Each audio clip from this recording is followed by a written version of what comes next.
Son las 15:47 del 9 de septiembre de 1943. Es el instante en que empieza todo. Una bomba experimental alemana golpea el acorazado Roma, el buque insignia de la Marina italiana en la Segunda Guerra Mundial. Está herido de muerte. Una tragedia que marcará las vidas de cientos de personas. Cerca de 1.500 personas fallecieron en aquel naufragio, mientras el Roma se perdía en los abismos frente a la costa norte de Cerdeña. A los 622 supervivientes, en cambio, los recogieron las tripulaciones de los navíos que acompañaban al Roma. Muchos estaban heridos o quemados.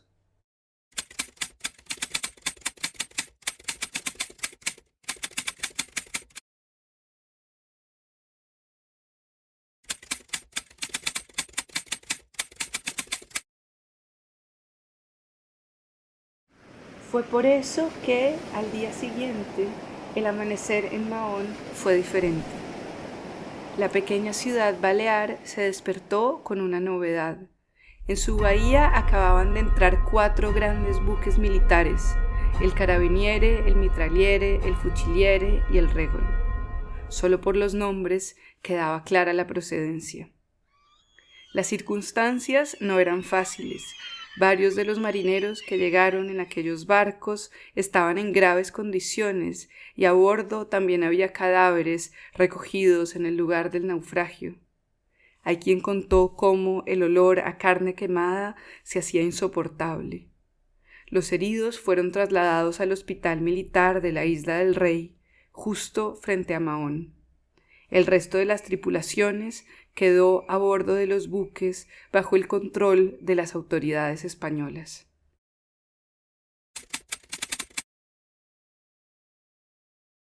¿Cómo fue quedarse durante 16 meses sin casi tener ningún contacto con la familia? ¿Cómo vivieron en ese tiempo los jóvenes internados en la isla? ¿Mantuvieron contacto con la gente del lugar? ¿Quién se encargó de su alimentación? ¿Les tocó trabajar? ¿Qué quedó para ellos de aquella experiencia en los años siguientes? Todas esas son preguntas que por mucho tiempo han estado dando vueltas en mi cabeza. Me llamo Francesco y soy nieto de uno de esos jóvenes que acabaron en Mahón. A esas preguntas nunca pude obtener una respuesta, pues cuando nací mi abuelo ya había fallecido hacía mucho tiempo. Pero la curiosidad fue demasiada.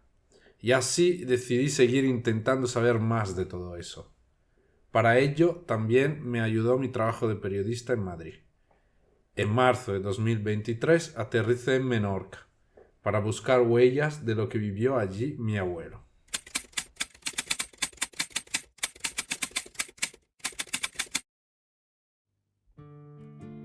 Desde que llegó a Menorca hace 30 años, Mario Cappa ha tenido tiempo para conocer muy bien la isla, y tampoco le han quedado secretos respecto a la historia del Roma y de los italianos de Mahón.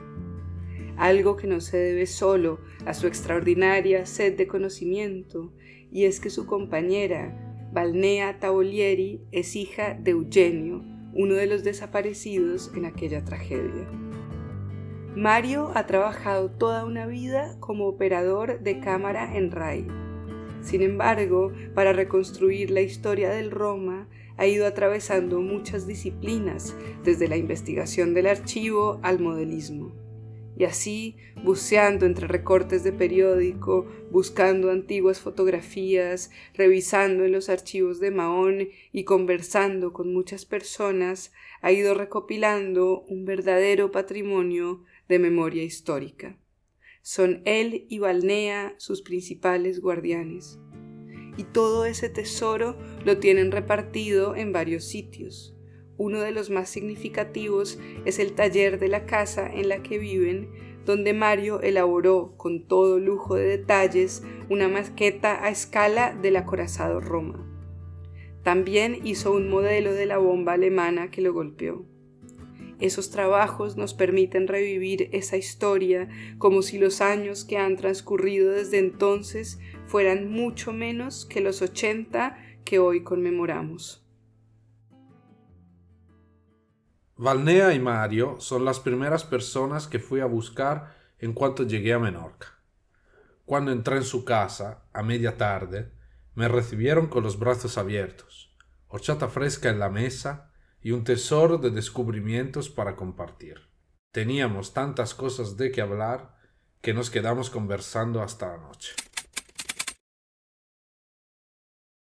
En Mahón, más de 1000 marineros durmieron durante casi 1 año y medio en unas literas muy incómodas. En Mahón, el dinero necesario para saciar todas aquellas jóvenes bocas casi nunca era suficiente. En Mahón nacieron amores y parejas mixtas entre italianos y menorquinas. Y también hubo intentos de volver a casa. En Mahón muchos estuvieron contentos de recibir a aquella gente extranjera, pero también algunos no lo estuvieron tanto. En Mahón se jugó al fútbol, se escribieron cartas, se peleó con policías locales, se inventaron trabajos y se buscaron noticias de lo que pasaba en Italia. Todo eso es lo que he podido descubrir gracias a Mario y Valnea, quienes no solo me han enseñado todo el material que guardaban en su casa, sino también la verdadera joya de la corona de su investigación, el memorial del acorazado Roma, que ellos crearon en la isla de Rey, justo en el interior del antiguo hospital que acogió a los náufragos del buque italiano. Allí está guardada y expuesta la mayor parte del material recogido sobre esos acontecimientos. Retratos de los náufragos, imágenes de la vida de los supervivientes en Mahón, objetos de su cotidianidad, los uniformes que llevaban puestos y hasta la representación de una de las literas en las que durmieron. Para mí, visitar ese espacio fue una experiencia cargada de significados, por todas las conexiones con lo que vivió mi abuelo en su propia piel. Puedo confirmar de primera mano que no solo el memorial en sí, sino toda Isla de Rey es un lugar absolutamente lleno de sorpresas. Por ejemplo, me mostraron que la única manera que tienen para alcanzarlo cuando no hay ferry como en verano es usar una pequeña neumática que la Guardia Civil decomisó a narcotraficantes. O que todos los domingos por la mañana Mario y Valnea van allí, pero no están solos, pues hay un grupo de decenas de personas que los acompañan. Ellas y ellos son los miembros de la Fundación Hospital de la Isla del Rey, un grupo que hace muchos años decidió sacar adelante una misión: crear un espacio museo en este islote que, después de acoger durante siglos un hospital militar y a una parte de los italianos que permanecieron en Menorca hasta enero de 1945, estuvo abandonado a lo largo de varias décadas.